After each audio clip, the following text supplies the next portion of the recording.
Tensions are rising over the conflict in eastern Ukraine, with growing violations of ceasefire and a massive Russian military buildup near its borders with the region. Ukraine and the West have become worried about the Russian troops' concentration and have urged Moscow to pull them back. Russia has argued that it's free to deploy its forces on the territory and sternly warned the government in Kiev against using force to reclaim control of the rebel-held territory east of Ukraine, where more than 14,000 people have died in 7 years of fighting. But why these two erstwhile Soviet allies are at loggerhead with each other? Well, let's find this out in today's video. Ukraine showing its own military force and posting video of rehearsals to repel tank and troop attacks near the border with Crimea, which Russia annexed in 2014. The footage intended to instill confidence at home and to send a message to Moscow as thousands of Russian troops massed on Ukraine's eastern frontier. Emergency talks in Paris, an effort to de-escalate a military situation with Russia that many Ukrainians fear could spiral into war. Germany's Chancellor Angela Merkel joined her French and Ukrainian counterparts online. Russia's recent deployment of what's estimated to be 100,000 troops, along with heavy weaponry, to its borders with Ukraine has caused alarm across Europe and among NATO allies. I mean, Ukraine is certainly sounding very alarmed, very perturbed, and understandably so, because they say they've got more than 40,000 Russian troops on their eastern border, along with tanks, along with artillery, and then another 40,000 Russian troops. Ukraine is an independent country since 1991, but Ukraine, which was a former Soviet republic, has been perceived by Russia as being part of its sphere of influence. In regard to Ukraine, Russia pursues a modernized version of the Brezhnev Doctrine on the limited sovereignty, which dictates that the sovereignty of Ukraine cannot be larger than that of the Warsaw Pact prior to the demise of Soviet Union's sphere of influence. This claim by the Russians is based on the statements of Russian leaders themselves that possible integration of Ukraine into NATO would jeopardize Russia's national security. That's a clear threat from the Russian side to the Ukrainians since the dismantling of the USSR. Following the dissolution of the Soviet Union in 1991, both Ukraine and Russia continued to retain very close ties for decades. At the same time, there were several sticking points. Most importantly, Ukraine's significant nuclear arsenal.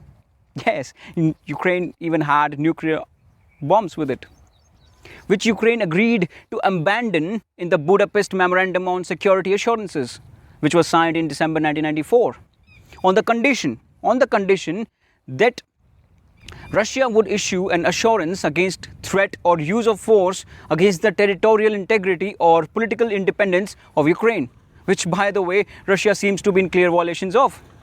In 1999, Russia was one of the signatories of the Charter for European Security, where Russia reaffirmed the inherent right of each and every participating state to be free to choose or change its security arrangements, including treaties of alliance as they evolve. Both of these instruments would prove to be worthless in 2014 when Russia decided to put its military boots in the Ukraine.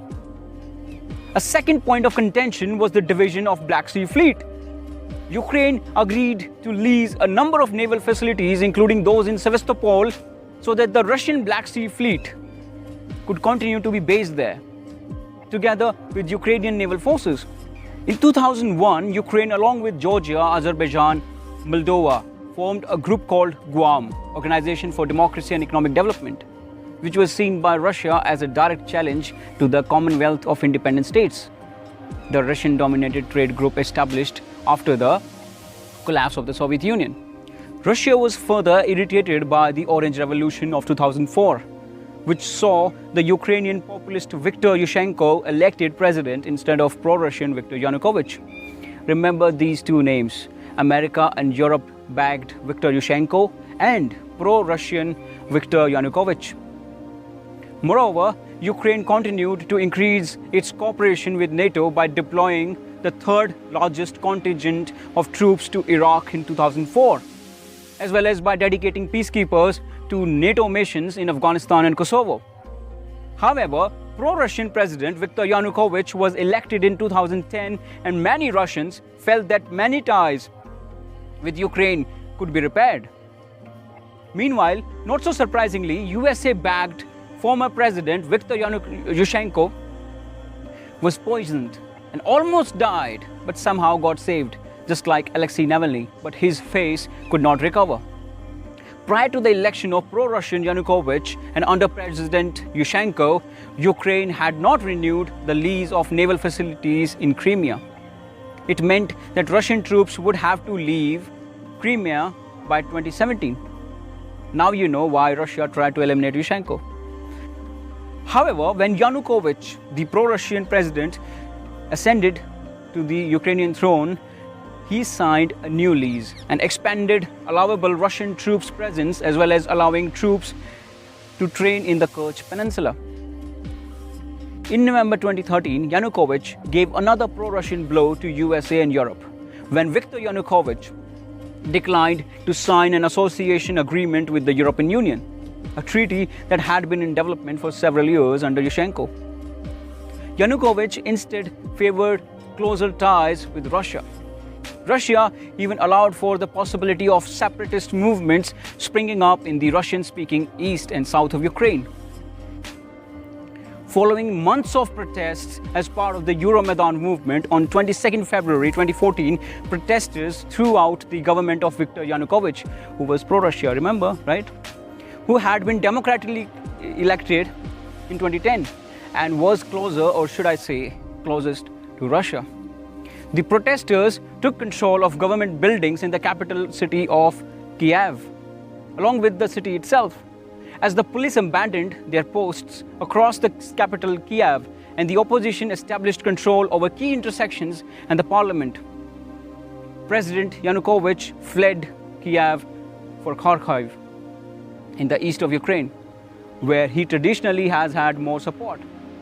After this incident, the Ukrainian parliament voted to restore the 2004 Constitution of Ukraine and removed Yanukovych from power.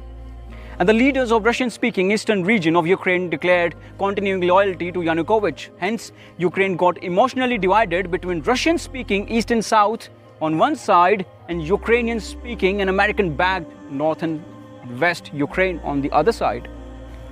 One of the first issues the parliament approached was that of the language. The new American-backed government thrown out the bill that provided for Russian to be used as a second official government language in regions with large Russian-speaking population in Ukraine. The new parliament adopted a bill to repeal the 2012 law on the minority languages, which protected the status of languages other than Ukrainian. The proposal alienated many in the Russian-speaking region of Ukraine. Now, days after the Russian-backed Ukrainian president Viktor Yanukovych fled the capital of Kiev in February 2014, armed men opposed to the Euromaidan movement, called Anti-Maidan, they were actually Russian supporters, and they began to take control of the Crimean Peninsula. Checkpoints were established by masked Russian soldiers with green military-grade uniforms and equipments in the capital of the Autonomous Republic of Crimea and the independently administered port city of Sevastopol, which was home to a Russian naval base under the Kharkiv pad. The local population and the media referred to these men as little green men. After the occupation of Crimean parliament by these troops, believed to be Russian special forces, the Kremlin leadership announced it would hold a referendum on secession from Ukraine. This heavily disputed referendum was followed by the annexation of Crimea by Russian Federation in March 2014. Ukraine and most of the international community refused to recognize the referendum or the annexation. On April 15th, the Ukrainian parliament declared Crimea a territory temporarily occupied by Russia. Since annexing Crimea, the Russian government increased its military presence in the region, with Russian President Vladimir Putin saying a Russian military task force would be established in Crimea. And NATO stated that it believed Russia was deploying nuclear-capable weapons in Crimea. Now, Ukrainian President Petro Poroshenko warned that Russia was preparing for a full-scale invasion of Ukraine. Later, on 25th February, near the Russian-controlled Kerch Strait, Russian warships fired on and seized 3 Ukrainian boats along with 24 Ukrainian sailors.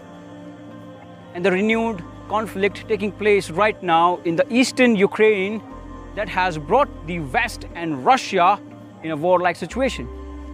Ukraine is basically a Cold War era-like battlefield between NATO and Russia. Russia is fine with Ukraine when its favorite person, Viktor Yanukovych, becomes the president. And USA and majority of Ukrainians wouldn't want that to happen.